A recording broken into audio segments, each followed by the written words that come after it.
चलिए, अभी तक आपने पढ़ा था धारा 189 का 1, 2, 3, 4, 5। अब आगे बढ़ते हैं इसी क्रम में। धारा 190 भारतीय न्याय संहिता, विधि विरुद्ध जमाव का हर सदस्य सामान्य उद्देश्य कॉमन ऑब्जेक्ट को अग्रसर करने के लिए किए गए अपराध का दोषी होगा।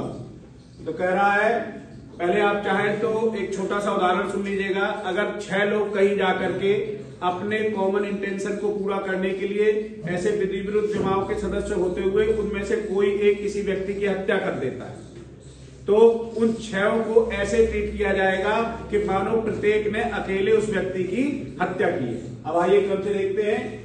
यदि विधि विरुद्ध जमाव के किसी सदस्य द्वारा उस जमाव के सामान्य उद्देश्य कॉमन ऑब्जेक्ट को अग्रसर करने में अपराध किया जाता है या कोई ऐसा अपराध किया जाता है जिसका किया जाना उस जमाव के सदस्य उस उद्देश्य को अग्रसर करने में संभाव्य जानते थे, तो प्रत्येक व्यक्ति जो उस अपराध के लिए किए जाने का समय उस जमाव का सदस्य होगा, उस अपराध का दोषी माना जाएगा। अब आते हैं धारा 191 का 1। ये पहले आईपीसी में था धारा 146 बलवा करना।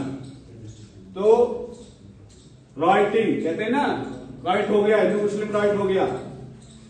जब कभी विधि विरुद्ध जमाव द्वारा या उसके किसी सदस्य द्वारा ऐसे जमाव के सामान्य उद्देश्य को अग्रसर करने में, अग्रसर करने का मतलब है आगे बढ़ाने में, बल या हिंसा का प्रयोग किया जाता है, तब ऐसे जमाव का हर सदस्य बलवा करने के अपराध का दोषी होगा।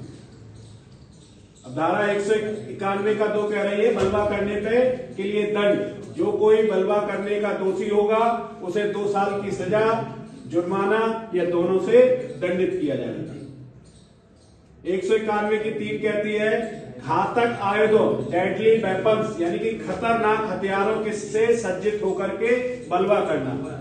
जो कोई खतरनाक हथियारों से सज्जित होकर किसी ऐसी चीज से जिससे आक्रामक आयुध के रूप में उपयोग किए जाने पर किसी व्यक्ति की मृत्यु होना संभव है, उससे लेकर के बलवा करने का दोषी होगा, तो उसे 5 वर्ष तक की सजा या जुर्माना या दोनों से दंडित किया जाएगा। इतना समझ में आया? ओके।